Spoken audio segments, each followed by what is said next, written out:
Hello दोस्तों, good morning. मेरा नाम धीरज और आप देख रहे हैं धीरज सीटेट एकेडमी। चलिए, तो आज का जो वीडियो आप लोग का होने जा रहा है वो 9th-10th का फुल सेट 150 नंबर का होने जा रहा है। ठीक है, इसमें आप लोग को क्या क्या मिलेगा देखने को। पहली बात कि पार्ट 2 का, ठीक है, 40 नंबर जो कि सबके लिए कॉमन होता है, वो आपको 40 नंबर देखने को मिलेगा। उसके बाद आपका हिस्ट्री प्लस ज्योग्राफी, ठीक है, हिस्ट्री और ज्योग्राफी जिनका भी हो, चाहे ऑनर्स में हो या सब्सिडरी में, ये दो विषय आपका कहीं भी हो, ये वीडियो आपके लिए बहुत ही इंपॉर्टेंट होने जा रहा है। ठीक है, इसमें हम सिर्फ हिस्ट्री और ज्योग्राफी की बात करने वाले हैं। तो यहाँ से आपको हिस्ट्री से 40 क्वेश्चन और ज्योग्राफी से 40 प्रश्न देखने को मिलेंगे। ठीक है, चलिए, तो आज सेट हम लोग का 3 है। कल हमने सेट 2 लाया था, आज सेट 3 है। तो उससे पहले अगर हम आपको बता दें कि आप अभी तक हमारे चैनल को सब्सक्राइब नहीं किए हैं तो सबसे पहले आप चैनल को सब्सक्राइब कर लीजिए और बगल में बेल आइकन जरूर दबाइएगा। अगर हम जब भी वीडियो अपलोड करें तो हमारा वीडियो आप तक सबसे पहले जरूर पहुँचे। ठीक है, चलिए, तो ये सेट आपका सेट नंबर 3 है। तो हम लोग सबसे पहले शुरू कहाँ से करेंगे, हिस्ट्री से शुरू करने वाले हैं। ठीक है, ये 40 नंबर का होगा, इसको अभी हम लोग थोड़ा छोड़ देते हैं। पहले हिस्ट्री शुरू करेंगे, ज्योग्राफी, फिर इसके बाद हम इस 40 नंबर की ओर आएंगे। चलिए, तो ये देखिए 40 नंबर है, इसको हम लोग बाद में करेंगे। आइए, तो हम लोग का शुरुआत होने जा रहा है इतिहास से। ठीक है, क्वेश्चन नंबर 51। आइए, उससे पहले अगर हम आपको बता दें कि आप अभी तक हमारा नोट्स अगर नहीं लिए हैं SCERT का, ठीक है, आइए देखिए, अगर आप अभी तक क्लास 9th, चाहे आपका TGT हो या PGT हो या 6 लेके 8 तक का तैयारी कर रहे हैं, ठीक है, तो आपको SCERT पढ़ना बहुत आवश्यक है। ठीक है, सबसे पहले तो आप जाकर बुक पढ़ना शुरू कीजिए, लेकिन अभी आपके पास टाइम नहीं है कि आप बुक पढ़ सके। अभी आप जितना ज़्यादा हो सके उतना एकदम क्वेश्चन को बनाना शुरू कीजिए, या मतलब ऐसा कुछ पढ़िए कि जहाँ से डायरेक्ट क्वेश्चन पूछा जा सके। तो उसके लिए हम आप लोग के लिए लाए हैं ये PDF जो आप देख रहे हैं। ठीक है, ये क्लास 9th का है। यहाँ पे आपको चैप्टर वाइज क्लास 9th में SCERT अगर हम बात करें, ओनली फॉर SCERT। ठीक है, ये हम ऐसा क्यों बोल रहे हैं, क्योंकि आप लोग का माइंड में ना एक भ्रम पैदा हो चुका है कि SCERT अलग है और NCERT अलग है। अलग कुछ नहीं है, दोनों का दोनों सेम है। क्या करें, हमको भी ऐसा बोलना पड़ता है कि ओनली फॉर SCERT। अलग कुछ नहीं है, दोनों का दोनों सेम है, बस अलग है तो थोड़ा सा आपका 2-3 चैप्टर अलग होगा। ठीक है, तो लेकिन आपके लिए इतना जान लीजिए, ये जो PDF है ये सिर्फ SCERT पे आधारित है। ठीक है, ये क्लास 9th का है। इसमें आपको क्या मिलेगा कि चैप्टर वाइज, जैसे आप एक चैप्टर पढ़ रहे हैं भौगोलिक खोज, आप इसको पूरा पढ़िए। इसके पढ़ने के बाद, ठीक है, इसको पढ़ने के बाद क्या कीजिएगा कि नीचे में इसका ऑब्जेक्टिव मतलब MCQ टाइप में दिया हुआ आपका, देखिए भौगोलिक खोज। इसके बाद आपको उसको ऊपर थ्योरी पढ़ना है और नीचे आके MCQ बनाना है। हर चैप्टर से कम 40-40 प्रश्न आपके दिए हुए हैं। ठीक है, इसमें आप डायरेक्ट याद भी कर सकते हैं, आंसर लगा हुआ है। ठीक है, देख लीजिए सारा चीज़ का आंसर लगा हुआ है, तो आप डायरेक्टली याद भी कर सकते हैं। चलिए, तो अगर ये PDF आपको लेना है तो उसके लिए क्या करना होगा, तो उसके लिए आप एक दिए गए नंबर पे, ठीक है, एक नंबर आपको दिया जा रहा है, इस नंबर पे आप व्हाट्सएप कर सकते हैं और PDF प्राप्त कर सकते हैं 9142-650-549। ठीक है, इसमें थोड़ा सा आपको एक कुछ कोर्स पैड मतलब करके, ठीक है, और इस कोर्स पैसा पेड करके आप इस PDF को ले सकते हैं। चलिए, तो ज़्यादा समय हम आपका बर्बाद नहीं करना चाहेंगे और हम चलते हैं अब सेट 3 की ओर। आइए, तो वीडियो की शुरुआत करते हैं। चलिए, तो इतिहास का पहला प्रश्न आप देख रहे हैं, क्या है कि पिछली शताब्दी में, ठीक है, ज्योतिबा फूले के सत्यशोधक समाज ने क्या प्रयास किया था। ठीक है, तो ज्योतिबा फूले का जो था सत्यशोधक समाज, उनमें उन्होंने क्या प्रयास किया था, तो उससे पहले आप जानिए। चलिए, पहले इसका आंसर हम आपको बता देते हैं, उसके बाद हम आपको इसके बारे में कुछ फैक्ट बताएंगे जो कि मोस्ट इंपॉर्टेंट होगा। ठीक है, इस क्वेश्चन से रिलेटेड। तो इसका राइट आंसर क्या हो जाएगा, सबसे पहली बात तो इसका आंसर हो जाएगा ऑप्शन नंबर 1। ठीक है, दम्भी ब्राह्मणों तथा उनके अवसरवादी धर्म ग्रंथों से नीची जातियों की रक्षा, मतलब कि ज्योतिबा फूले जो थे एक सत्यशोधक समाज की स्थापना करते हैं। उसमें क्या करते हैं, जो निचली जाति के जो लोग होते हैं उनकी वो रक्षा करते हैं। तो यहाँ से आपका एक प्रश्न बनता है सबसे इम्पोर्टेंट, क्या कि सत्यशोधक समाज की स्थापना कब हुआ था। यह प्रश्न आपका मोस्ट इंपॉर्टेंट है, ये एग्जाम में पूछा हुआ भी है कि सत्यशोधक समाज की स्थापना कब हुआ था। तो आपको याद रखना होगा 1873 में हुआ था, ठीक है। और किसने किया था, तो वो आप देख ही रहे भली भांति, ज्योतिबा फुले ने। इतना फैक्ट मत, बस एक लाइन याद रखिएगा, ज़्यादा कुछ याद नहीं रखना है। चलिए थोड़ा सा चलते हैं क्वेश्चन नंबर 52 की ओर। आइए, क्या है 52 नंबर क्वेश्चन। चलिए, अधिमिलन प्रपत्र पर हस्ताक्षर करने वाला, ठीक है, निम्न में से पहला कौन था। तो पहला कौन था, तो इसका राइट आंसर क्या हो जाएगा, तो इसका राइट आंसर हो जाएगा ऑप्शन नंबर आपका 2, ठीक है, ट्रावेनकोर का दीवान था, ठीक है। चलिए क्वेश्चन नंबर 53 की ओर चलते हैं। 53 में क्या है कि स्वतंत्र भारत के राष्ट्रीय झंडे का डिजाइन निम्नलिखित में से किसने बनाया था, ठीक है। तो झंडा किसने बनाया था, तो इसका राइट आंसर क्या हो जाएगा, तो पिंगली वेंकैया ने बनाया था, ठीक है। तो 53 का राइट आंसर हो जाएगा ऑप्शन नंबर 4। चलिए क्वेश्चन नंबर 54 की ओर चलते हैं। 54 में क्या है, थोड़ा सा छोटा ही से करना पड़ेगा क्योंकि कथन निष्कर्ष टाइप का आपको दिया हुआ है कि ऑप्शन आपको देखना होगा नीचे भी, ठीक है। चलिए, तो इसका राइट आंसर क्या हो जाएगा, देखिए, निम्नलिखित घटनाओं का कालक्रमानुसार रखिए, मतलब उसको आपको सजाना है, ठीक है। तो सबसे पहले कौन हुआ था, तो देखिए USA, ठीक है, आर द्वारा पहला, ठीक है, भू उपग्रह स्पुतनिक 1 छोड़ा गया था। तो ये हो जाएगा आपका नंबर 1 पे, ठीक है। इसके बाद कौन आया था, तो इसके बाद हो जाएगा अलास्का USA का 49वां राज्य बना, यानी कि पहले डी तब आपका बी। तो चलिए देखते हैं पहले में डी और बी कौन है, तो ऑप्शन नंबर 2 को आप देखिए, सबसे पहले डी और फिर बी। चलिए क्वेश्चन नंबर 55 की ओर चलते हैं। 55 में क्या है, भारतीय स्वतंत्रता संग्राम के बारे में निम्नलिखित में से कौन सा कथन सही नहीं है। देखिए यहाँ फोकस कीजिएगा, आपसे पूछ रहा है कौन सा कथन सही नहीं है। चलिए देखते हैं कौन सा कथन सही नहीं है। आइए,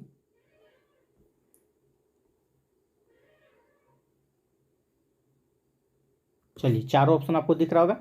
चलिए आप आंसर कीजिएगा, आंसर करते चलिएगा, ठीक है। तो इसका राइट आंसर क्या हो जाएगा, तो ऑप्शन नंबर 1, ठीक है। चलिए, क्या है कि वर्ष 1921 में महात्मा गांधी को गिरफ्तार कर लिया गया था, ठीक है। अब यहाँ पे एक सवाल पैदा होता है कि आखिर 1921 में महात्मा गांधी को गिरफ्तार क्यों किया गया था, ठीक है। उनका रीजन क्या था गिरफ्तार किया गया था, क्या 1921 में किया गया था, ये आपका राइट आंसर है, तो नहीं, ये गलत है। 1921 में नहीं किया गया था, ये कब किया गया था, तो 10 मार्च, ठीक है, याद रखिएगा कब किया गया था, 10 मार्च 1922 में किया गया था।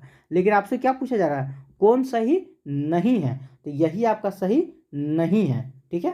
कब किया गया था गिरफ्तार, तो 10 मार्च 1922 में किया गया था। और गिरफ्तार करने का रीजन क्या था, उद्देश्य क्या था, ठीक है, वो आपको जानना होगा क्योंकि कभी कभी आपसे पूछ लिया जाता है। तो रीजन क्या था, आप थोड़ा सा सुन लीजिएगा। महात्मा गांधी का एक साप्ताहिक पत्रिका है, ठीक है, कभी कभी आपसे पूछ लिया जाएगा कि महात्मा गांधी का एक साप्ताहिक पत्रिका है, उस पत्रिका का नाम क्या है, ठीक है। तो सबसे पहले उस पत्रिका का नाम याद रखिएगा, यंग इंडिया, ठीक है। उस पत्रिका का नाम क्या है, तो यंग इंडिया, ठीक है। कभी कभी आपको मतलब कहीं भी देखने को मिल जाएगा कि महात्मा गांधी का जो पुस्तक है उसका नाम क्या है, तो यह पत्रिका उसका नाम क्या है, तो यंग इंडिया, ठीक है। यही इंडिया, यंग इंडिया जो है इसका प्रकाशन कब से शुरू हुआ था, तो 1919 से लेकर, ठीक है, याद रखिएगा 1919 से लेकर 1932 तक इसका प्रकाशन हुआ करता था। तभी महात्मा गांधी जी जो थे, कभी एक समय ऐसा हुआ था कि इस पे वो मतलब कि यंग इंडिया पत्रिका में 3 संवेदनशील मतलब बोला जाए लेख छाप दिए थे, कुछ ऐसा छाप दिया गया था जो अंग्रेज के विरुद्ध था, ठीक है। उसी की वजह से अंग्रेज लोग ने इन्हें गिरफ्तार कर लिया था। बस ऐसे ही कुछ पॉइंट था उसमें, ठीक है।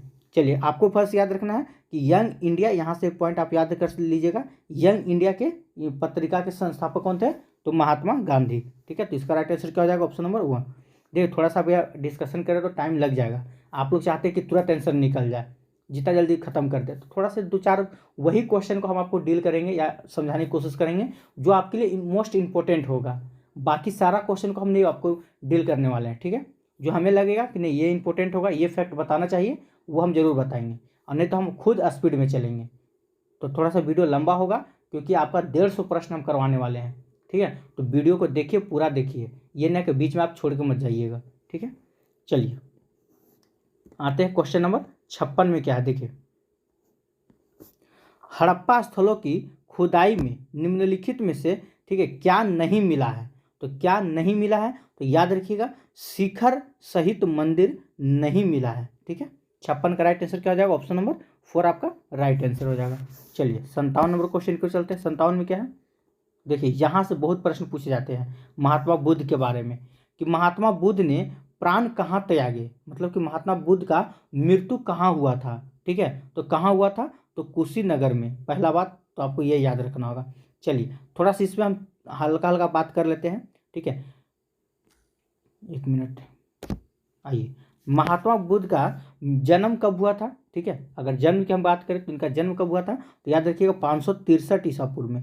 इनका जन्म कब हुआ था? 563 ईसा पूर्व में, ठीक है। अच्छा, अगर पूछे कि महात्मा बुद्ध का मृत्यु कब हुआ था, तो अगर आपको मृत्यु याद नहीं है, जन्म याद है, तो यहाँ से भी आप मृत्यु निकाल सकते हैं। तो इनका मृत्यु कब हुआ था? तो 80 वर्ष की अवस्था में, ठीक है। महात्मा बुद्ध का मृत्यु कब हुआ था? 80 वर्ष की अवस्था में। 80 लिख दिए, 80 इसमें घटा लीजिए, ठीक है। घटाइएगा तो आपका मृत्यु निकल जाएगा।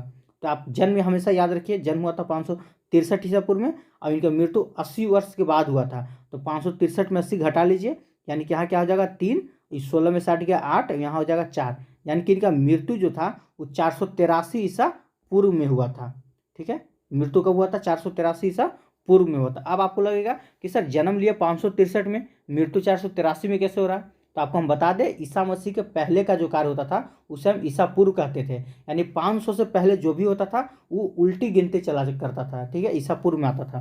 खैर उतना समझाने की जरूरत नहीं है, ये सब कॉमन सी बात है। चलिए आगे चलते हैं। देखिए एक क्वेश्चन आपसे सारनाथ से पूछा जाएगा कि महात्मा बुद्ध ने अपना पहला उपदेश कहाँ दिया, ठीक है। तो कहाँ दिए थे महात्मा बुद्ध ने अपना पहला उपदेश? तो वो सारनाथ में दिए थे, ठीक है। और सबसे ज़्यादा पूछेगा कि महात्मा बुद्ध ने अपना सबसे ज़्यादा सर्वाधिक उपदेश कहाँ दिए, तो कौशल देश की राजधानी श्रावस्ती में दिए थे, ठीक है। ये फैक्ट भी आपको याद रखना होगा। चलिए क्वेश्चन नंबर 58 की ओर चलते हैं। अगर वीडियो आपको अच्छा लग रहा होगा तो लाइक ज़रूर कीजिएगा। अगर आप हमारे चैनल से अभी नए जुड़े हैं तो चैनल को सब्सक्राइब जरूर कीजिएगा। चलिए क्वेश्चन नंबर 58 की अगर हम बात करें, क्या है? अशोक ने अपने सभी अभिलेखों में एक रूपता से किस प्राकृति का, ठीक है, प्राकृत का प्रयोग किया? तो कौन सा प्राकृत का प्रयोग किया था? याद रखिए मगही एक भाषा था, इसी का उन्होंने प्रयोग किए थे। चलिए क्वेश्चन नंबर 59 की ओर चलते हैं। 59 में क्या है कि कवि कालिदास किसके राज कवि थे? ये मोस्ट इंपॉर्टेंट एकदम वीवीआई प्रश्न है, ठीक है। आप इसको देखिएगा एक बार फिर से। कवि कालिदास जो थे वो किसके राज कवि थे? तो याद रखिएगा इसका राइट आंसर क्या हो जाएगा? आप लोग भी आंसर करते चलिए। तो इसका राइट आंसर हो जाएगा चंद्रगुप्त विक्रमादित्य के, ठीक है। चलिए अगला प्रश्न की ओर चलते हैं, क्वेश्चन नंबर 60। आइए, निम्नलिखित में से किस राजपूत शासक ने प्रसिद्ध शहर भोपाल की स्थापना की थी, ठीक है। तो कौन से ऐसे शासक था जो प्रसिद्ध शहर भोपाल की स्थापना किया था? तो भोपाल की स्थापना किसने किया था? तो राजा भोज ने, ठीक है। यहाँ से एक पॉइंट आप पकड़ लीजिए, कुछ ऐसा ट्रिक, भोज से भोपाल, भोज से भोज, ठीक है। यहाँ पे देखिए भोज से भोपाल, भोज से भोज, तो भोपाल की स्थापना किसने किया था? तो भोज ने, यानी कि राजा भोज ने। चलिए क्वेश्चन नंबर 61 की ओर चलते हैं। थोड़ा सा आप देख लीजिए राजा भोज के बारे में, ठीक है। यहाँ से क्वेश्चन पूछ लिया जाता है कि राजा भोज का संबंध किस वंश से था, ठीक है। राजा भोज का संबंध जो था वो किस वंश से था? तो इसका राइट आंसर क्या हो जाएगा? तो याद रखिए परमार वंश, ठीक है। एक दो बार पूछा हुआ है बीपीएससी में परमार वंश, इसलिए हम आपको बता दे रहे हैं, ठीक है। राजा भोज का संबंध किस वंश से था? तो परमार वंश से। चलिए क्वेश्चन नंबर 61 की ओर चलते हैं। 61 में क्या है कि निम्नलिखित में से कौन सी साहित्यिक रचना शास्त्रीय संस्कृति साहित्य से संबंधित है, ठीक है। तो कौन सा है? तो 61 का राइट आंसर क्या हो जाएगा? तो मेघदूत, ठीक है। तो मेघदूत जो थे ये किनकी रचना है? ये भी आपको याद रखना होगा। तो याद रखिए कालिदास की, ठीक है। ये किनकी है? तो कालिदास की। कभी कभी आपसे पूछ दिया जाएगा, ठीक है, मेघदूतम के लेखक कौन है? तो कालिदास। चलिए थोड़ा सा देख लेते हैं। अगर हम बात करें वेद, तो वेद कितने हैं? तो 4 प्रकार के वेद हैं। ये ऋग्वेद, ठीक है, ऋग्वेद, सामवेद, यजुर्वेद और अथर्ववेद। चलिए अगला बात करते हैं क्वेश्चन नंबर 62 की ओर। मदुरई तक सफलतापूर्वक बढ़ने वाला दिल्ली का जनरल कौन था? ठीक है, तो कौन था? तो इसका राइट आंसर क्या हो जाएगा 62 का? तो याद रखिएगा मलिक काफूर। कौन था? मलिक काफूर था। चलिए क्वेश्चन नंबर 63 की ओर चलते हैं। रामचरितमानस के लेखक तुलसीदास, यहाँ से फैक्ट आपको निकल गया। ठीक है, कि रामचरितमानस के लेखक कौन थे पूछ दिया जाएगा तो आपको मारना होगा तुलसीदास। ठीक है, रामचरितमानस के लेखक कौन थे? तो तुलसीदास। तुलसीदास किसके शासन से, ठीक है, से संबंधित थे? मतलब तुलसीदास का संबंध किस शासक से था? चलिए, तो इसका राइट आंसर क्या हो जाएगा 63 का? याद रखिएगा अकबर। ठीक है, चलिए नेक्स्ट क्वेश्चन को चलते हैं। Question number 64। तो रंथाभोर क्या था? ठीक है, तो सबसे पहले याद रखिएगा रंथाभोर कहाँ था? एक अलग है, रंथाभोर आपका जम्मू कश्मीर, सॉरी राजस्थान पड़ता है। ठीक है, तो 64 का राइट आंसर क्या हो जाएगा? याद रखिएगा रंथाभोर जो था ये राजस्थान का एक राजपूत दुर्ग था। ठीक है, 64 का राइट आंसर क्या हो जाएगा? Option number 2। चलिए 65 नंबर क्वेश्चन के चलते हैं। चलिए 65 नंबर क्वेश्चन क्या है, थोड़ा सा इसको छोटा कर लेते हैं। आइए, निम्नलिखित में से किस घटना ने, ठीक है, ब्रिटिश ईस्ट इंडिया कंपनी को, ठीक है, बंगाल सूबे का वास्तविक स्वामी बना दिया? ठीक है, तो कौन सी घटना था? तो 65 का राइट आंसर क्या हो जाएगा? तो याद रखिए बक्सर की लड़ाई। ठीक है, तो बक्सर की लड़ाई जो था, आइए इसको थोड़ा विस्तार से देखते हैं। इसका राइट आंसर क्या हो जाएगा? बक्सर की लड़ाई। तो बक्सर की लड़ाई कब हुई थी? तो 1764 में। ये इंपॉर्टेंट है, आपसे पूछ लिया जाएगा बक्सर की लड़ाई कब हुई थी 1764 में, ये मोस्ट इंपॉर्टेंट है। अच्छा, उसके बाद क्या पूछा जाएगा कि बक्सर की लड़ाई किसके किसके बीच हुआ था? ठीक है, तो आपको याद रखना होगा अंग्रेज। ठीक है, किसके किसके बीच हुआ था? तो अंग्रेज और कौन था उधर? आपका प्लस में हो जाएगा मीर कासिम। ठीक है, याद रखिएगा अंग्रेज और मीर कासिम के बीच में हुआ था। ठीक है, अच्छा दूसरी बात कि अंग्रेज और मीर कासिम के बीच में हुआ था, तो जीता कौन था? तो इसमें अंग्रेज जो था वो जीत गया था और मीर कासिम जो था वो हार गया था इस युद्ध में। अगर कब से आपसे कभी पूछ ले कि बक्सर की लड़ाई जो 1764 में हुआ था उसमें किसका विजय हुआ था? तो अंग्रेज का। हार किसकी हुई थी?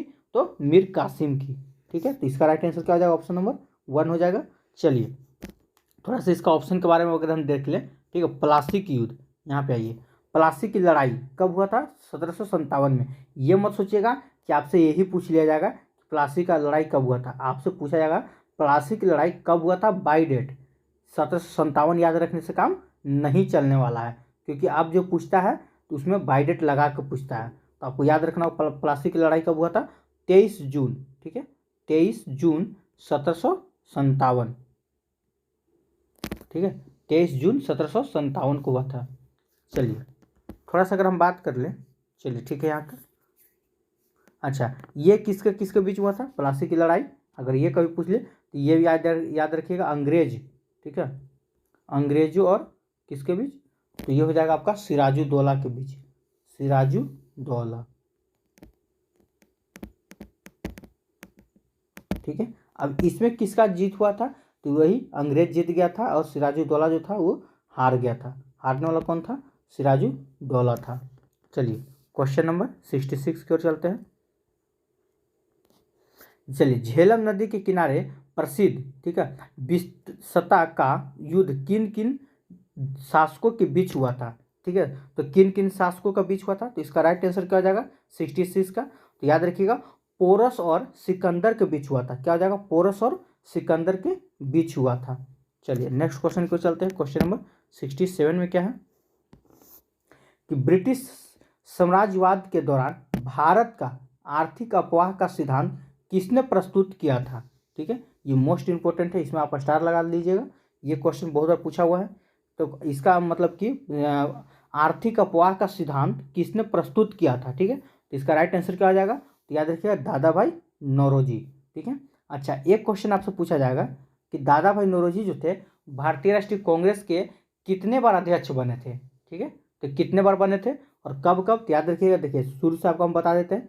सबसे पहले 1886 में अध्यक्ष बने थे। ठीक है, कहाँ का? तो कलकत्ता अधिवेशन, याद रखिएगा कलकत्ता अधिवेशन में 1886 का कलकत्ता अधिवेशन।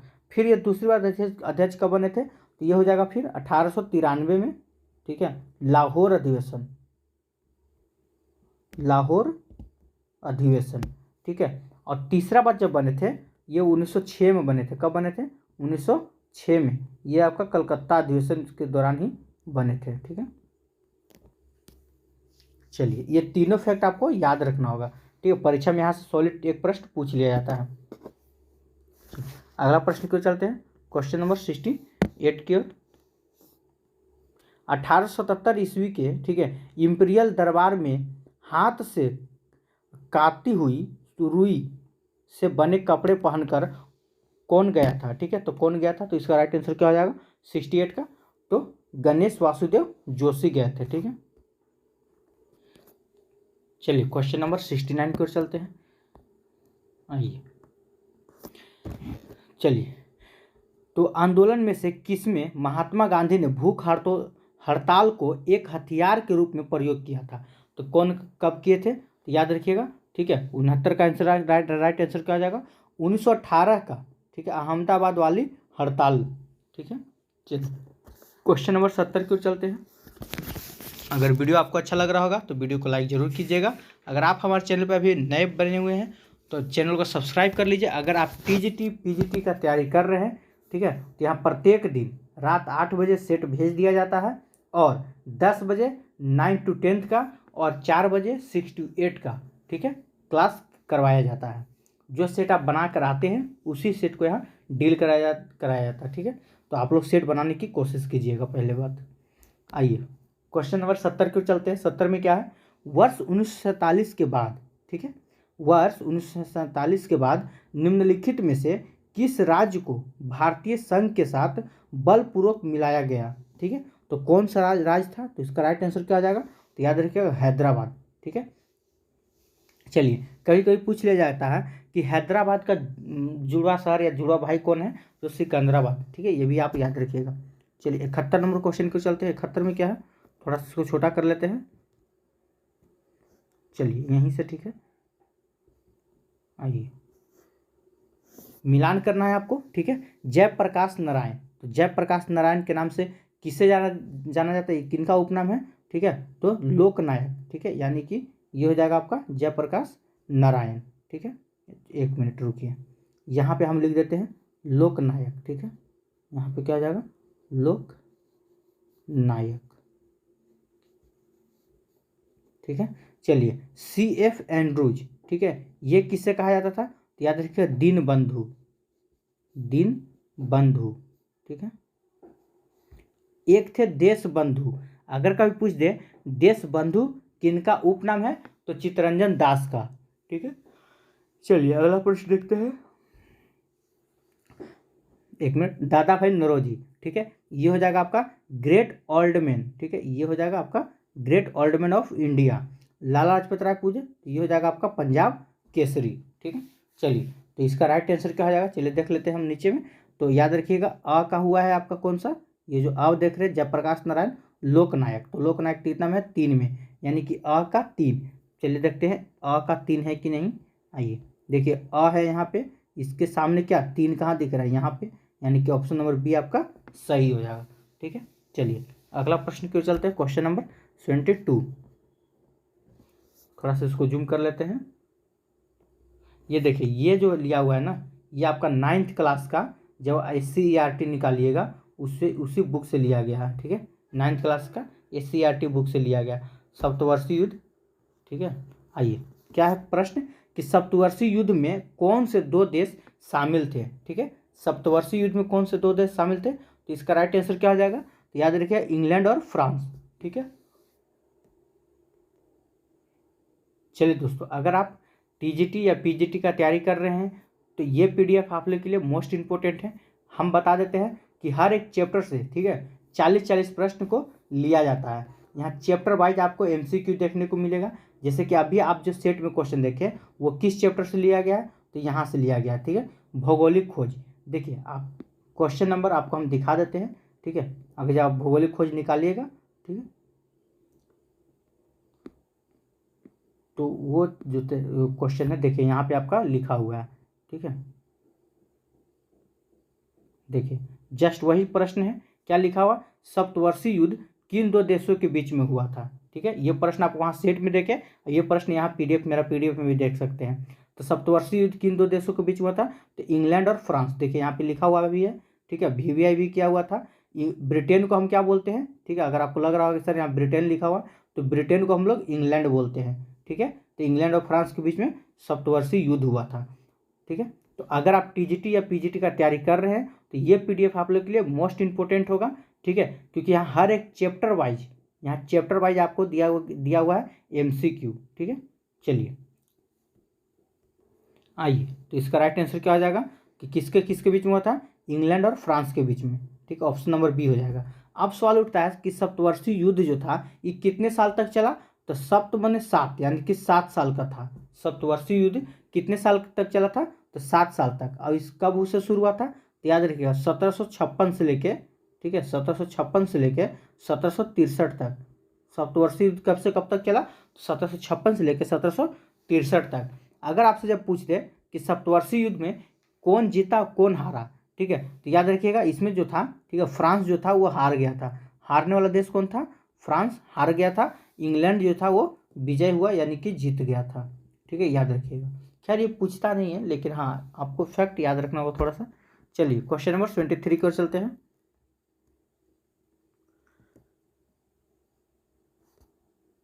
आइए, क्या है क्वेश्चन नंबर 23?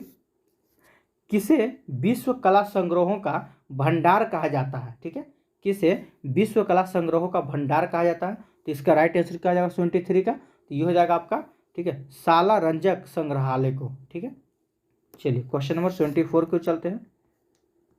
आइए, हड़प्पा सभ्यता की खोज किस वर्ष में हुई थी? तो कब हुआ था? तो 1921 में हुआ था। तो हड़प्पा सभ्यता की खोज किसने किया था? एक प्रश्न यही पूछ लिया जाता है कि हड़प्पा सभ्यता की खोज किसने किया था? तो आपको याद रखना होगा दयाराम साहनी। ठीक है, किसने किया था? तो दयाराम साहनी ने हड़प्पा सभ्यता की खोज किए थे। ठीक है, चलिए क्वेश्चन नंबर नेक्स्ट की ओर चलते हैं। क्वेश्चन नंबर 25 की ओर। क्या है कि ऐतिहासिक काल में जैन धर्म के 24वें तीर्थकर कौन थे? 24वें पूछ रहा है। ठीक है, तो कौन थे? तो महावीर स्वामी। चलिए क्वेश्चन नंबर 26 की ओर चलते हैं। वीडियो अगर आपको अच्छा लग रहा होगा लाइक करते चलिएगा। ठीक है, जितने लोग देख रहे हैं वीडियो को अभी ऑनलाइन जुड़े हुए हैं वो लाइक करते चलिए। चलिए देखते हैं क्वेश्चन नंबर 26 में क्या है। निम्नलिखित में से किस विदेशी यात्री ने, ठीक है, भारत का दौरा सबसे पहले किया था? ठीक है, तो सबसे पहले भारत का दौरा किसने किया था? तो उसका राइट आंसर क्या आ जाएगा? तो मेगास्थनीज ने। ठीक है, किसने किया था? तो मेगास्थनीज ने किया था। चलिए यहाँ से एक प्रश्न पूछा जाता है कि मेगास्थनीज का पुस्तक का क्या नाम था? मेगास्थनीज का पुस्तक का क्या नाम था? तो क्या नाम था? तो याद रखिएगा 26 का क्या हो जाएगा? तो इंडिका। ठीक है,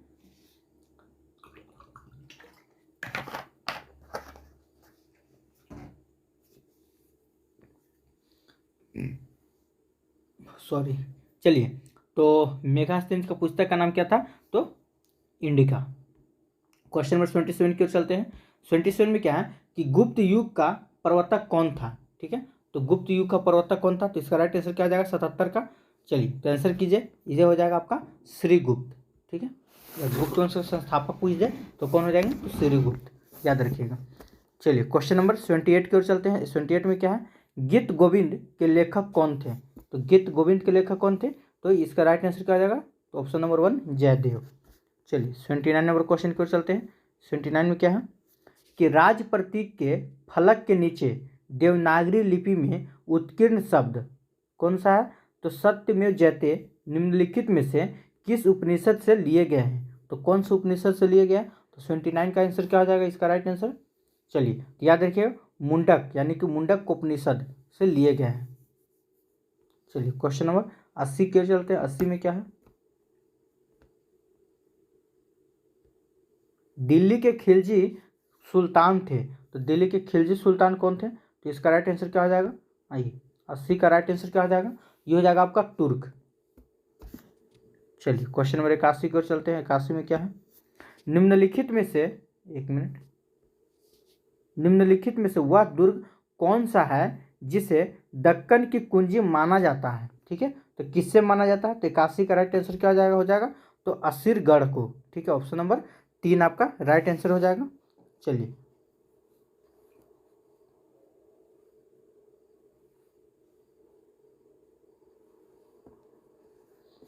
अगला प्रश्न को चलते हैं। क्वेश्चन नंबर 82 क्या है कि तनचोई जारी का विकास हुआ, ठीक है, तो कहाँ हुआ था?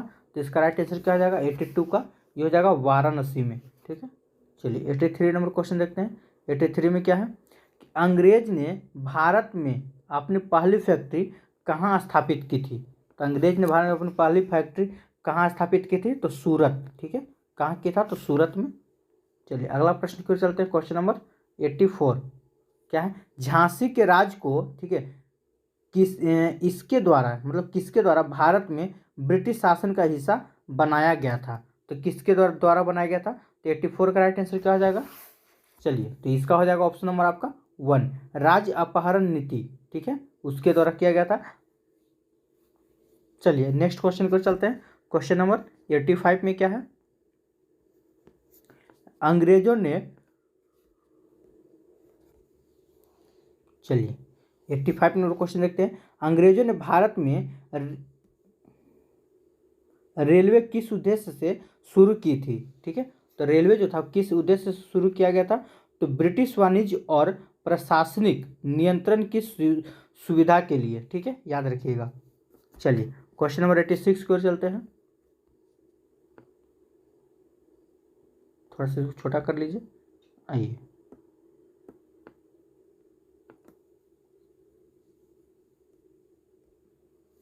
क्या है कि रविन्द्रनाथ टैगोर द्वारा रचित, ठीक है, रचित गान जन गण मन सबसे पहले जनवरी 1912 में किस शीर्षक से प्रकाशित हुआ था? ठीक है, तो किस शीर्षक से प्रकाशित हुआ था?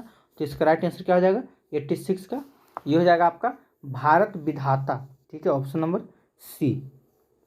चलिए क्वेश्चन नंबर 87 की ओर चलते हैं। 87 में क्या है? गांधी जी के साथ नमक सत्याग्रह का नेतृत्व किसने किया था? ठीक है, तो किसने किया था? तो इसका राइट आंसर क्या हो जाएगा? तो option number D, Sarojini Naidu ने, ठीक है। चलिए क्वेश्चन नंबर 88 की ओर चलते हैं।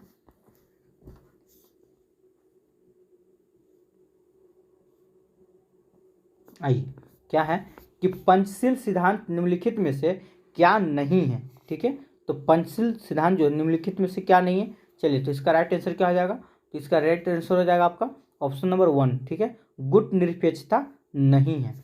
चलिए 89 नंबर क्वेश्चन की ओर चलते हैं। 89 में क्या है? चलिए इसमें आपको बताना है कि, एक मिनट कट गया, देखिए क्या लिखा हुआ है, निम्नलिखित संग्रहालयों और उनके स्थानों को सही संबंध मतलब कि करना है, ठीक है। चलिए तो क्या हो जाएगा 89 का राइट आंसर? तो ये आपका हो जाएगा, इधर से कोई ले आइए। देखिए पहला क्या है? आशुतोष संग्रहालय, ठीक है, तो आशुतोष संग्रहालय कहाँ है? तो याद रखिए ये आपका कलकत्ता में है, ठीक, कहाँ है? तो कलकत्ता। चलिए प्रिंस ऑफ वेल्स म्यूजियम, ठीक है, तो प्रिंस ऑफ वेल्स म्यूजियम कहाँ है? तो ये कहाँ पे है? तो ये आपका हो जाएगा मुंबई में, ठीक है। चलिए अगला देखते हैं। क्वेश्चन नंबर 100 में क्या लिखा हुआ है? कैलिको संग्रहालय, तो कैलिको संग्रहालय कहाँ है? ठीक है, तो ये क्या हो जाएगा 89 का? चलिए तो ये आपका हो जाएगा अहमदाबाद, ठीक है, कहाँ हो जाएगा? अहमदाबाद में। चलिए अगला देखते हैं कि राजा केलकर संग्रहालय ये कहाँ पे है? तो 89 का राइट आंसर क्या हो जाएगा? ये हो जाएगा आपका पुणे में, ठीक है, कहाँ हो जाएगा? पुणे में। चलिए 90 नंबर क्वेश्चन को चलते हैं।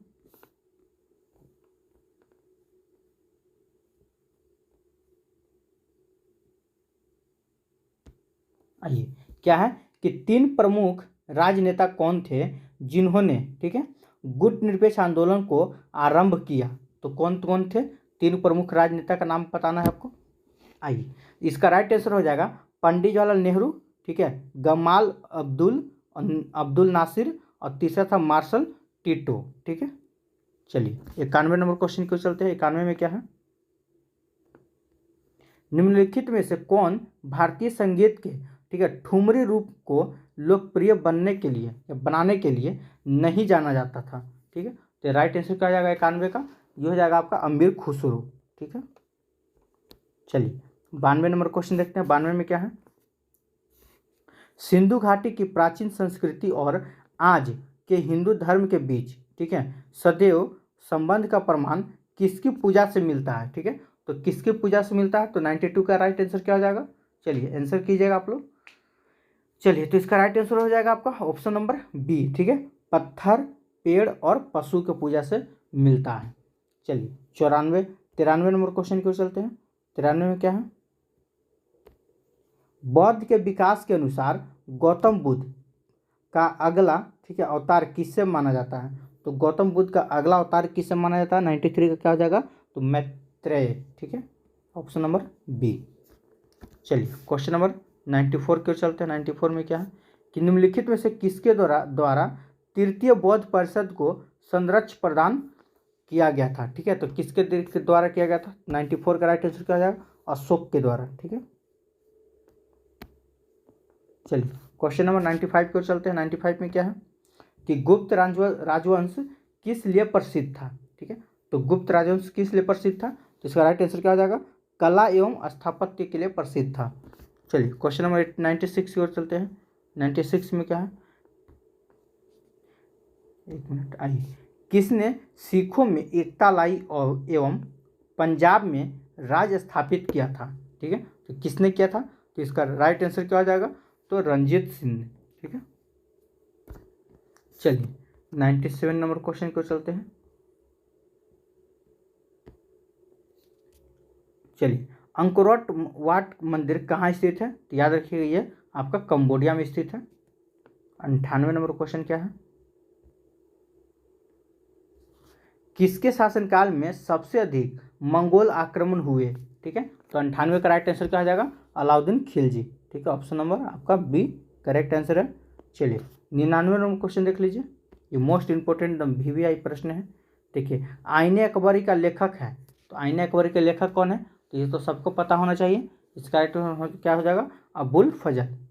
चलिए तो इतिहास का लास्ट प्रश्न है। ठीक है, इतिहास का लास्ट प्रश्न है, इसके बाद हम लोग ज्योग्राफी को शुरू करने वाले हैं। चलिए क्या है, पूर्व रियासत, ठीक है, नाहन अब किस राज्य का अंग है। ठीक है, नाहन अब किस राज्य का अंग है, तो इसका राइट आंसर क्या आ जाएगा, हिमाचल प्रदेश। किस राज्य का हो जाएगा, हिमाचल प्रदेश। चलिए अब हम लोग चलते हैं ज्योग्राफी की ओर। चलिए तो क्वेश्चन नंबर भूगोल की ओर चलते हैं। क्वेश्चन नंबर 1, अगर वीडियो आपको अच्छा लग रहा होगा तो वीडियो को लाइक जरूर कीजिएगा। अगर आप हमारे चैनल पर नए बने हैं तो चैनल को सब्सक्राइब जरूर कर लीजिएगा।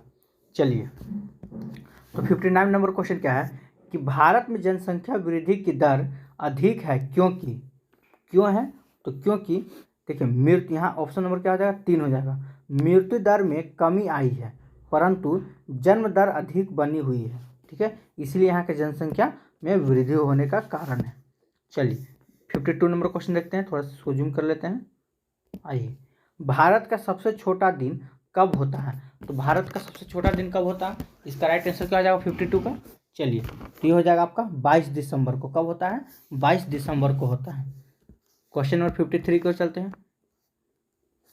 देखिए डाइक का निर्माण विशेषता निम्नलिखित में से किस देश में किया गया था। ठीक है, तो किस देश में किया जाता है, तो 53 का राइट आंसर क्या हो जाएगा, तो हॉलैंड में। कहाँ किया जाता है, तो हॉलैंड में। चलिए क्वेश्चन 54 नंबर क्वेश्चन देखते हैं। सूर्य के वर्णमंडल में गैसों के तूफान दिखाई देते हैं। ठीक है, तो 54 का राइट आंसर क्या हो जाएगा, तो सूर्य ग्रहण के दौरान। कब दिखाई देते हैं, तो सूर्य ग्रहण के दौरान दिखाई देते हैं।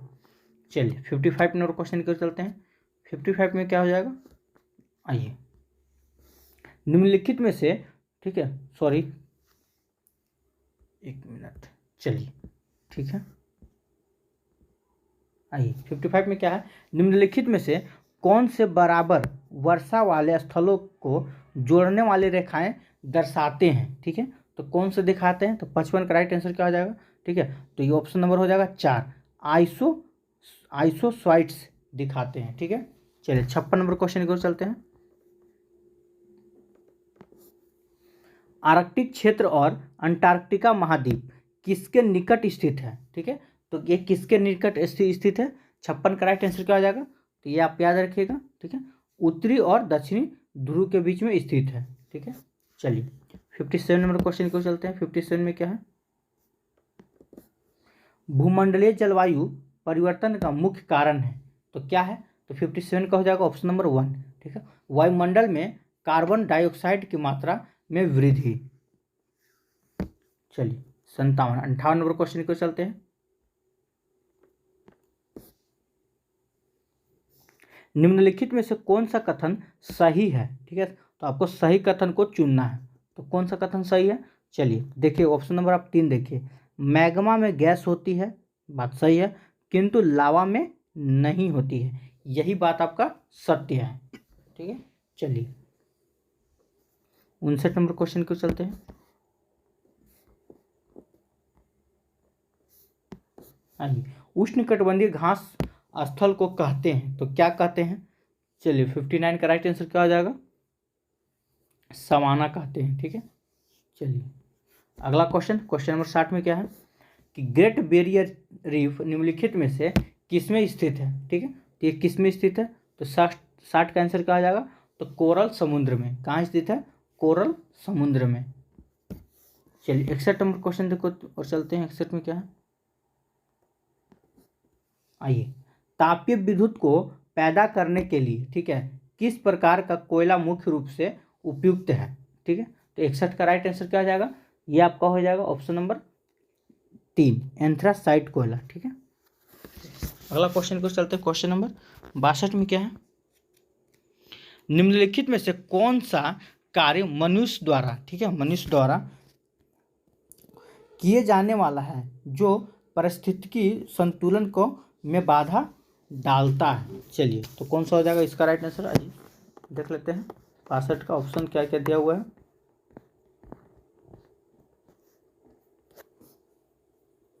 चलिए तो इसका राइट आंसर हो जाएगा लकड़ी काटना। ठीक है, क्वेश्चन नंबर 63 को चलते हैं।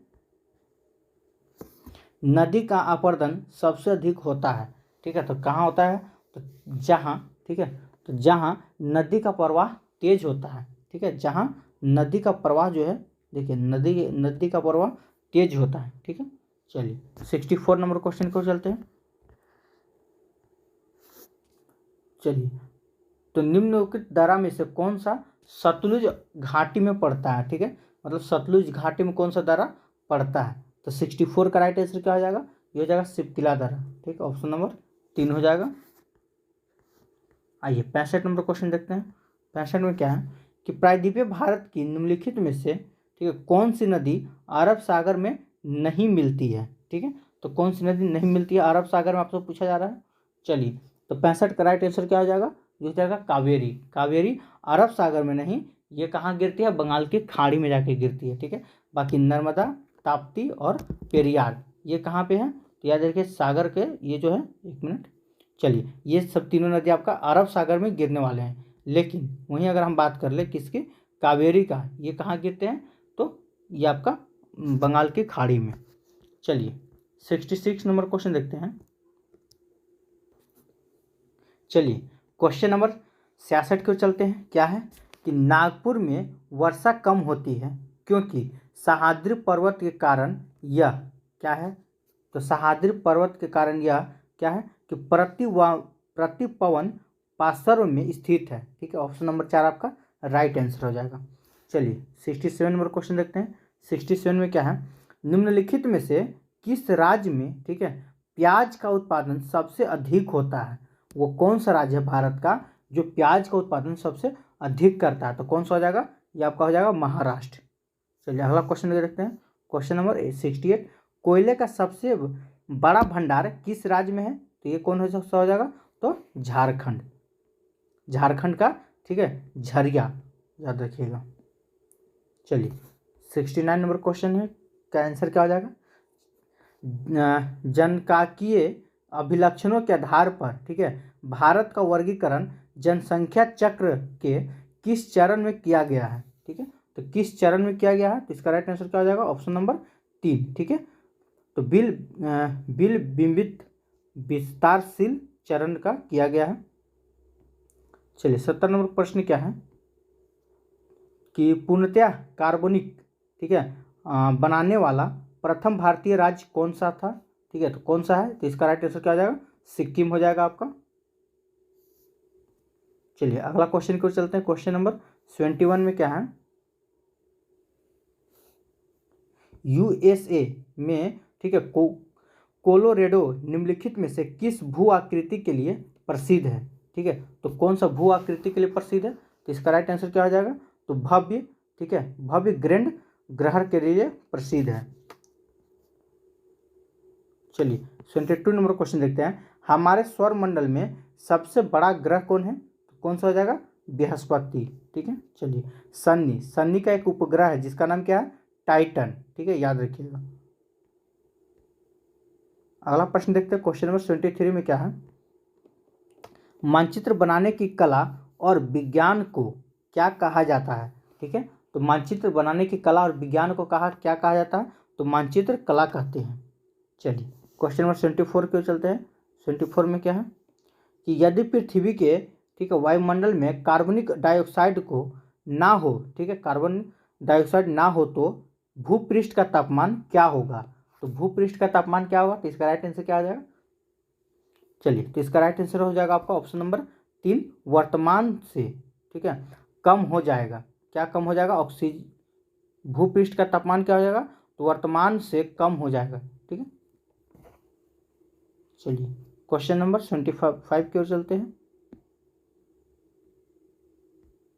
निम्नलिखित में से कौन सा एक अवसादी सेल का उदाहरण है, तो अवसादी सेल का उदाहरण क्या है, तो इसका राइट आंसर क्या हो जाएगा, लोयस, ठीक है, ऑप्शन नंबर 1।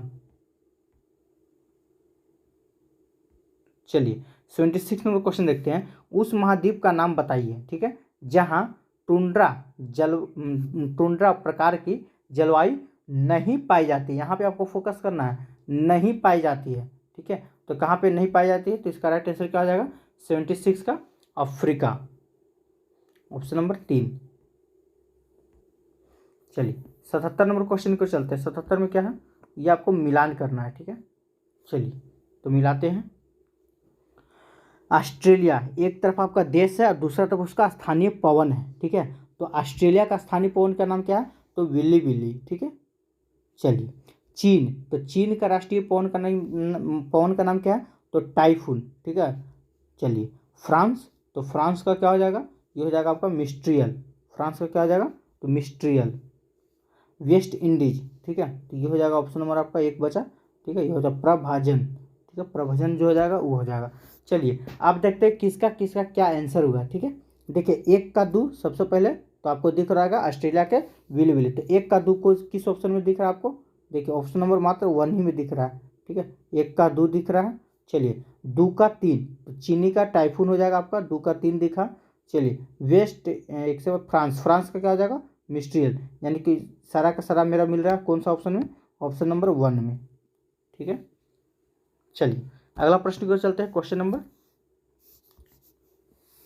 28, आइए क्या है, निम्नलिखित में से रबी की फसल कौन सी है, तो रबी की फसल कौन सी है, जो कि रबी की फसल कहने का मतलब जो फसल ठंडा में उपज होती है या उपजाया जाता है, तो कौन सा हो जाएगा, चना, याद कीजिए ठंडा का दिन में ही चना का होता है, ठीक है। चलिए 29 का क्या है, आइए, ठीक है, इतना बड़ा, हाँ, तो उस स्पीसीज यानी कि जाति को क्या कहते हैं जिसका प्रतिबंध वितरण होता है, ठीक है, तो 29 का राइट आंसर क्या आ जाएगा, तो स्थानिक का, ठीक है। चलिए 80 नंबर प्रश्न को चलते हैं। क्या है कि जियोग्राफी शब्द किसने निर्मित किया था, ठीक है, तो किसने निर्मित किया था, तो इरेटोस्थनीज ने निर्मित किया था। चलिए 81 नंबर क्वेश्चन को चलते हैं। खैबर का दर्रा कहाँ है, ठीक है, तो खैबर का दर्रा कहाँ है, तो ये हो जाएगा आपका पाकिस्तान में। आइए पश्चिम दिशा में अरब सागर की ओर न बहने वाली, ठीक है, नदी कौन सी है, चलिए देखिए थोड़ा ध्यान से देखिएगा, बोल रहा है कि पश्चिम दिशा में, देखिए मैप समझिए, ये भारत का मैप हो गया आपका, ठीक है, ऐसे ऐसे करके है आपका, देखिए इसको बोलते हैं हम पश्चिम दिशा, ठीक है, इसको बोलते हैं पश्चिम, इसको बोलते हैं पूरब, ठीक है। चलिए क्वेश्चन क्या पूछ रहा था कि पश्चिम दिशा में, ठीक है, अरब सागर की ओर, अरब सागर किधर है, तो इधर है आपका अरब सागर, ठीक है, और इधर आपका है क्या, बंगाल की खाड़ी, ठीक है। तो अरब सागर की ओर ना बहने वाली, याद रखिएगा, ना बहने वाली, ठीक है, यहाँ पे देखिए ना बहने वाली नदी कौन सी है, तो देखिए नर्मदा नदी कहाँ बहता है, अरब सागर में, ठीक है। ताप्ती नदी कहाँ बहता है, अरब सागर में। पेरियार नदी अरब सागर में जाके गिरती है, लेकिन कावेरी नदी बंगाल की खाड़ी में जाती है, ठीक है। चलिए 83 नंबर क्वेश्चन क्यों चलते हैं, तो इसका राइट आंसर क्या आ जाएगा, कावेरी। चलिए 83 में क्या है कि मानचित्र के सूर्य का प्रदेश किससे कहा जाता है, ठीक है। मानचित्र के सूर्य का प्रदेश किससे कहा जाता है, तो 83 का राइट आंसर क्या हो जाएगा, चलिए तो इसका हो जाएगा आपका नॉर्वे, ठीक है। 84 नंबर क्वेश्चन देखते हैं, क्या है कि कौन सा खरीफ फसल की प्रमुख फसल नहीं है, ठीक है। तो 84 का क्या हो जाएगा, तो गेहूं। चलिए 85 नंबर क्वेश्चन देखते हैं, संसार में भारत पहले स्थान पर है, कौन सी के मामले में भारत जो है पहले स्थान पे है, तो 85 का राइट आंसर क्या हो जाएगा, तो याद रखिएगा माइका, माइका के उत्पादन में, ठीक है। अब माइका किसको बोलते हैं, तो माइंड से निकला हुआ है मेरा। आइए 86 नंबर क्वेश्चन क्यों चलते हैं, आइए भारत में जनसंख्या की घनता को परिभाषित की जाती है, ठीक है, कैसे की जाती है, तो 86 का राइट आंसर क्या आ जाएगा, देखिए ऑप्शन नंबर 4 पढ़िए आप, प्रति वर्ग किलोमीटर व्यक्तियों की संख्या के रूप में की जाती है, ठीक है। चलिए 87 नंबर क्वेश्चन देखते हैं,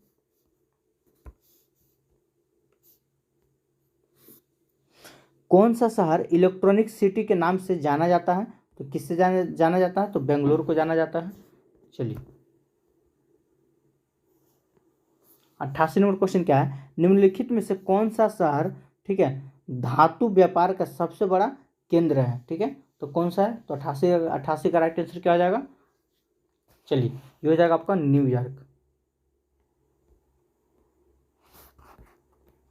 आइए सौरमंडल के 4 सबसे विशाल ग्रह अवरोही क्रम में है, ठीक है, तो आरोही क्रम में आपको सजाना है, तो इसका राइट आंसर क्या आ जाएगा, तो बृहस्पति है, तब शनि, तब यूरेन और तब नेपच्यून, ठीक है। आइए 90 नंबर क्वेश्चन को चलते हैं, 90 में क्या है,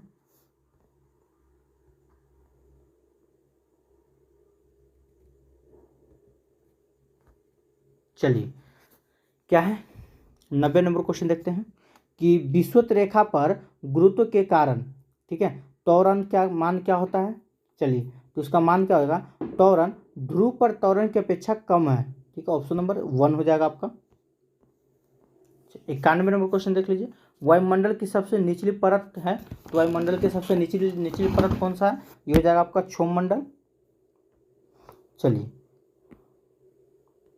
क्वेश्चन नंबर 92 देख लीजिए, क्या है कि माइका, ठीक है, निम्नलिखित सेल के कौन कौन से, ठीक है, कौन से एक युग्म में पाया जाता है, ठीक है, अभी जस्ट हमने ऊपर शायद पढ़े तो माइका के बारे में कुछ ऐसा, तो क्या हो जाएगा, शिफ्ट, शिफ्ट यानी कि नाइस में, ठीक है। चलिए 93 नंबर क्वेश्चन देखते हैं कि निम्नलिखित में से कौन सा स्थानीय पवन है, तो स्थानीय पवन कौन सा है, 93 का क्या हो जाएगा, चिनुक। आइए क्वेश्चन नंबर 95 क्यों चलते हैं,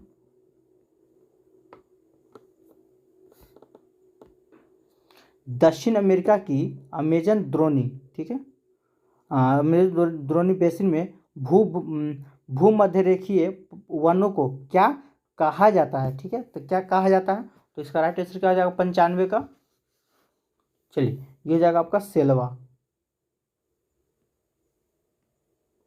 जीवन को जीवन को किसी भी रूप में धारित करने के लिए, ठीक है, धारित करने वाला पर स्थल क्या कहलाता है, ठीक है, तो क्या कहलाता है, 96 का आंसर क्या हो जाएगा, ये हो जाएगा आपका जीवमंडल कहलाता है। चलिए क्वेश्चन नंबर 97 को चलते हैं, पैसिफिक रिंग ऑफ फायर का संबंध है, तो किससे है, तो इसका राइट आंसर क्या हो जाएगा, ज्वालामुखी और भूकंप के साथ। चलिए 98 नंबर क्वेश्चन को चलते हैं,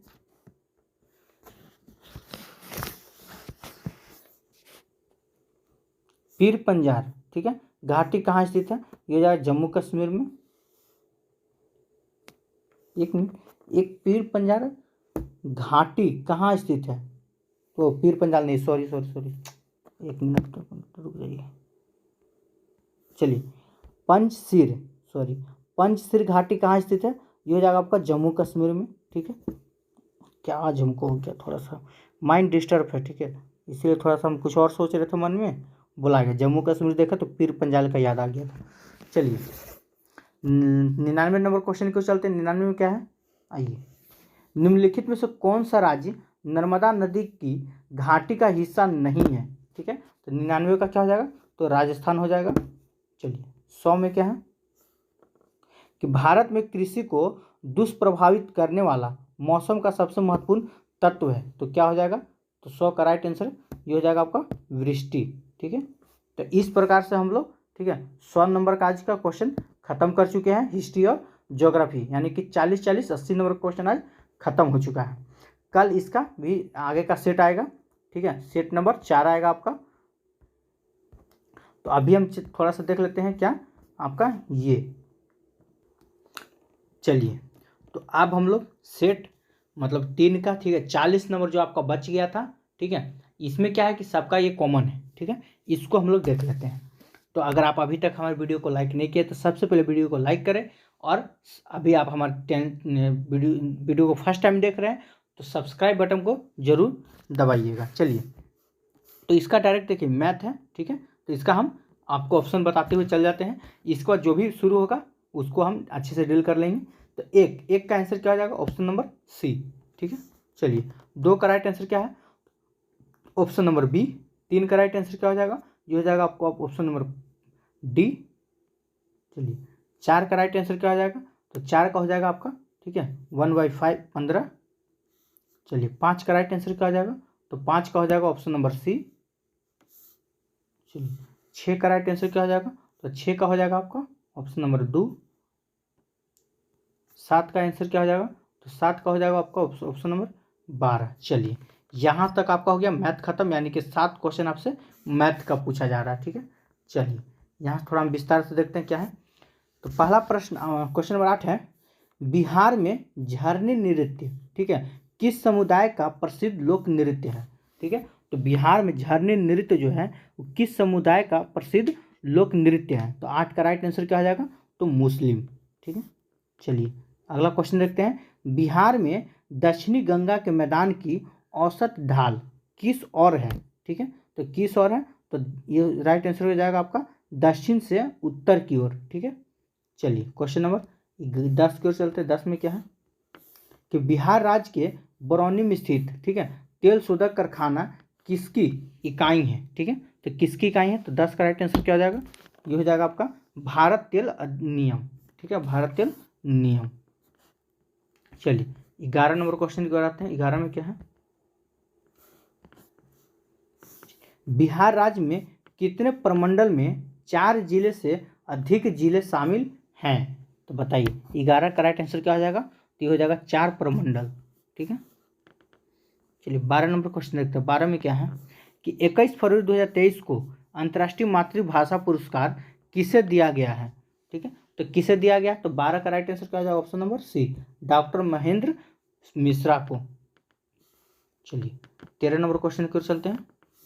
23 फरवरी 2023 को, ठीक है, Mumbai Churchgate railway station का नया नामकरण किसके नाम पर किया गया? ठीक है, तो किसके नाम पर किया गया? तो इसका राइट आंसर क्या आ जाएगा 13 का? CD देशमुख। किसके नाम पे किया गया? CD देशमुख के नाम पे किया गया। चलिए, 14 नंबर क्वेश्चन देखते हैं, महिला प्रीमियर लीग क्रिकेट टूर्नामेंट में विजयी टीम कौन बनी? ठीक है, तो कौन बनी? तो 14 का राइट आंसर क्या आ जाएगा? मुंबई इंडियन, ठीक है। चलिए, क्वेश्चन नंबर 15 देखते हैं। 15 में क्या है, आइए, ये आपका थोड़ा सा देख लेते हैं क्या है कि 2 कण कुछ दूरी पर रखे हैं, ठीक है, यदि दोनों कणों के द्रव्यमान दुगने कर दिए जाए तथा, ठीक है, इसके बीच की दूरी अपरिवर्तित रखें तो इनके बीच का गुरुत्वाकर्षण बल होगा, ठीक है। तो 15 का राइट आंसर क्या आ जाएगा? तो इसका बीच का जो गुरुत्वाकर्षण बल जो है वो कितना हो जाएगा? 4 गुना हो जाता है, ठीक है। चलिए 16 नंबर, 16 का राइट आंसर क्या हो जाएगा? आइए, ये डायग्राम है, आपको इसमें से देखकर उठी करना है, ठीक है। चलिए, तो इसका राइट आंसर क्या हो जाएगा? ऑप्शन नंबर, ठीक है, बी, यानी कि बी और सी। चलिए क्वेश्चन नंबर 17 पर चलते हैं। 17 में क्या है? आइए, तो यौना आरंभ पर, ठीक है, विष्णु का निम्नलिखित में से कौन सा कार्य नहीं होता है? ठीक है, तो कौन कौन सा कार्य नहीं होता है? तो इसका राइट आंसर क्या हो जाएगा? तो अपरा का विकास और एस्ट्रोजन का स्राव, ये नहीं होता है। ऑप्शन नंबर इसका क्या हो जाएगा? ऑप्शन नंबर सी हो जाएगा। चलिए 17, 18 नंबर क्वेश्चन को चलते हैं। 18 में क्या है? चलिए, निम्नलिखित में से कौन सा कोलाइड का गुण नहीं है? तो कोलाइड का गुण नहीं है, तो कौन सा इसमें नहीं है? तो ऑप्शन नंबर बी आपका राइट आंसर हो जाएगा। कोलाइड इससे गुजरने वाले प्रकाश पुंज को प्रकीर्णित नहीं कर सकता है, ठीक है। चलिए 19 नंबर क्वेश्चन को चलते हैं। 19 में क्या है? देखिए, पदार्थ के निम्नलिखित वर्गों में से कौन से वर्ग, ठीक है, वर्ग में केवल अजैविकरणीय वस्तुएं शामिल है, ठीक है। तो 19 का राइट आंसर क्या हो जाएगा? तो 2 हो जाएगा आपका पॉलीथीन हो जाएगा, और एक आपका ऑप्शन नंबर 4 हो जाएगा प्लास्टिक वाला, ठीक है। 2 और 4 किस में है? ऑप्शन नंबर डी में। चलिए 20 नंबर प्रश्न को चलते हैं। 20 में क्या है? एक मिनट, थोड़ा छोटा करने दीजिए। चलिए, तो 20 नंबर क्या है कि तत्व ए बी सी डी और ई परमाणु क्रमांक संख्या दिया हुआ है आपका 9, 11, 17 और 12 तथा 13। तो तत्वों का कौन सा युग्म समान समूह से संबंधित है? ठीक है, तो 20 का राइट आंसर क्या हो जाएगा? तो हो जाएगा ए और सी हो जाएगा। चलिए 21 नंबर प्रश्न पे चलते हैं। 21 में क्या है कि कौन सा हार्मोन शरीर में शर्करा के स्तर को, ठीक है, नियंत्रित करता है? ठीक है, तो 21 का राइट आंसर क्या हो जाएगा? इंसुलिन हो जाएगा आपका। 22 नंबर क्वेश्चन देखते हैं। महावीर स्वामी का जन्म कहाँ हुआ था? तो महावीर स्वामी का जन्म कहाँ हुआ था? तो ये आपका कुंडग्राम में हुआ था, ठीक है, जो कि वैशाली में पड़ता है। आइए, पुराणों का अध्ययन करने वाला प्रथम मुसलमान कौन था? ठीक है, तो पुराणों का अध्ययन करने वाला प्रथम मुसलमान कौन था? तो अल-बरूनी था। आइए क्वेश्चन नंबर 24 को चलते हैं। किस सुल्तान के बारे में कहा जाता है कि उसने भूमि कर को उत्पादन के 50% तक कर दिया था? ठीक है, तो 24 का राइट क्या हो जाएगा? अलाउद्दीन खिलजी। चलिए 25 नंबर क्वेश्चन को चलते हैं। 25 में क्या है कि निम्नलिखित में से किस सुल्तान के दरबार में सबसे अधिक गुलाम थे? ठीक है, तो किसके अंदर थे? तो हो जाएगा फिरोज शाह तुगलक के शासनकाल में। चलिए 26 नंबर क्वेश्चन को चलते हैं। एक मिनट, आइए, भारत में पुर्तगाली शक्ति का वास्तविक संस्थापक कौन था? तो वास्को डी गामा। ठीक है, एक मिनट, क्या पूछ रहा है हमसे कि भारत में पुर्तगाली शक्ति का वास्तविक संस्थापक पूछ रहा है। ठीक है, पुर्तगाली शक्ति का वास्तविक संस्थापक तो कौन हो जाएगा? अल्बुकर्क। ठीक है, ऑप्शन नंबर बी हो जाएगा आपका। आइए, इनमें से किसे, ठीक है, द ग्रेट ओल्ड मैन के नाम से जाना जाता है? ठीक है, तो किससे जाना जाता है? तो 27 का राइट आंसर क्या हो जाएगा? हो जाएगा आपका दादा भाई नौरोजी। अगला क्वेश्चन है कि महात्मा गांधी जी ने, ठीक है, दांडी यात्रा कहाँ से प्रारंभ किया था? तो कहाँ से? तो ये साबरमती आश्रम से। ठीक है, चलिए क्वेश्चन नंबर 29 की ओर चलते हैं कि पंचायती राज विषय निम्नलिखित में से किस सूची में सम्मिलित है? ठीक है, तो किस सूची में सम्मिलित है? 29 का राइट आंसर क्या हो जाएगा? 29 का ऑप्शन नंबर बी, ठीक है, राज सूची। चलिए क्वेश्चन नंबर 30 की ओर चलते। 30 में क्या है? भारतीय संविधान की प्रस्तावना में पथ निरपेक्ष शब्द किस संशोधन द्वारा जोड़ा गया है? ठीक है, तो कौन हो जाएगा? 42वां संविधान संशोधन 1942 के द्वारा, सॉरी 1976 के द्वारा। ठीक है, यहाँ पे आप सुधार कर लीजिएगा, लिख लीजिएगा, ठीक है, सुधार नहीं करना, लिख लेना है 1976। ठीक है, 42वां संविधान संशोधन 1976, 44वां संविधान संशोधन बोलेगा 1978। ठीक है, चलिए 31 नंबर प्रश्न देखते हैं। 31 में क्या है कि भारतीय संविधान में शामिल नीति निर्देशक तत्व कहाँ से, किस संविधान से लिया गया है? तो हो जाएगा आपका आयरलैंड से। चलिए आइए क्वेश्चन 32 को चलते हैं कि संघ का यह कर्तव्य होगा कि वह बाह्य आक्रमण तथा आंतरिक गड़बड़ी से प्रत्येक राज्य की रक्षा करे। ऐसा प्रावधान भारतीय संविधान के निम्न अनुच्छेदों में से किसमें है? ठीक है, तो किसमें है? तो इसका राइट आंसर क्या हो जाएगा? अनुच्छेद 355 में है आपका। चलिए 33 नंबर क्वेश्चन देखते हैं। जहांगीर का समकालीन वह इतिहासकार जिसने बिहार के पटना में अपनी प्रसिद्ध ग्रंथ दबिस्तान माजीब मजाहिब की रचना की थी। ठीक है, तो 33 का कौन हो जाएगा? तो मोहसिन फानी। चलिए 34 नंबर क्वेश्चन देखते हैं। निम्नलिखित में से कौन भारतीय राष्ट्रीय कांग्रेस के स्थापना अधिवेशन में उपस्थित नहीं था? ठीक है, तो कौन नहीं था? तो सुरेंद्रनाथ बनर्जी नहीं थे।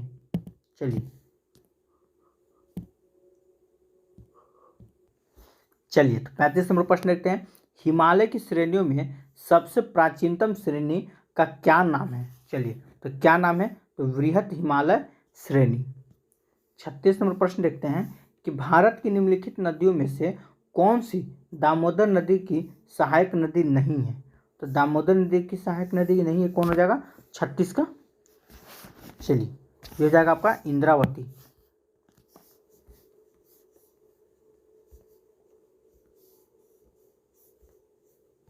आइए, भारत का अपने पड़ोसी देशों के मध्य अंतर्राष्ट्रीय सीमा के विस्तार का आरोही क्रम में बताना है आपको, तो कौन हो जाएगा? तो सबसे पहले हो जाएगा आपका चीन, तब पाकिस्तान, तब क्या हो जाएगा? 1 मिनट रुकिए। क्या हो जाएगा? ऑप्शन नंबर 1 हो जाएगा नेपाल, पाकिस्तान, चीन। और कुछ जीव अकार्बनिक स्रोत से प्राप्त साधारण खाद्य सामग्री का उपयोग कार्बन डाइऑक्साइड और जल के रूप में करते हैं। इन जीवों को क्या कहते हैं? ठीक है, तो इन जीवों को क्या कहते हैं? तो 38 का राइट आंसर क्या हो जाएगा? स्वपोषक कहते हैं। ठीक है, चलिए 39 नंबर क्वेश्चन की ओर आते हैं। 39 में क्या था? आइए, निम्नलिखित में से कौन सी ग्रीन हाउस गैस के उत्सर्जन से संबंधित अनिवार्य सीमाएं तय करने वाले औद्योगिक देशों के बीच की गई एक अंतर्राष्ट्रीय संधि है? ठीक है, तो 39 का राइट आंसर क्या हो जाएगा? चलिए तो ये हो जाएगा आपका तो क्योटो प्रोटोकॉल। ठीक है, ऑप्शन नंबर बी आपका राइट आंसर हो जाएगा। चलिए 40 नंबर क्वेश्चन क्या है कि निम्नलिखित में से कौन सी एक पर्यावरणीय चिंता नहीं है? ठीक है, तो कौन सा चिंता का नहीं है? तो इसका राइट आंसर क्या हो जाएगा? ऑप्शन नंबर डी, ओजोन परत का बढ़ना। ठीक है, चलिए दोस्तों, अगर वीडियो आपको अच्छा लगा हो तो वीडियो को लाइक कीजिएगा। इसी प्रकार से प्रत्येक दिन अगर आपको चाहिए वीडियो तो आप हमारा प्लेलिस्ट भी एक बना हुआ है, वहाँ से जाकर प्लेलिस्ट में जाके चेक कर सकते हैं। सारा वीडियो एक 9-10 का अलग होगा, प्लेलिस्ट बना दिया है। 6 to 8 का प्लेलिस्ट अलग बना दिया है। अगर आप चाहते हैं इसका PDF आपको आप तक पहुँचे तो उसके लिए आपको इस वीडियो के डिस्क्रिप्शन में आपको लिंक दिया गया टेलीग्राम का, आप वहाँ से जाकर टेलीग्राम ज्वाइन कर सकते हैं। और टेलीग्राम पे प्रत्येक दिन, ठीक है, रात में 8 बजे आपको PDF भेज दिया जाएगा, वहाँ से आप इस PDF को बना सकते हैं। ठीक है, चलिए।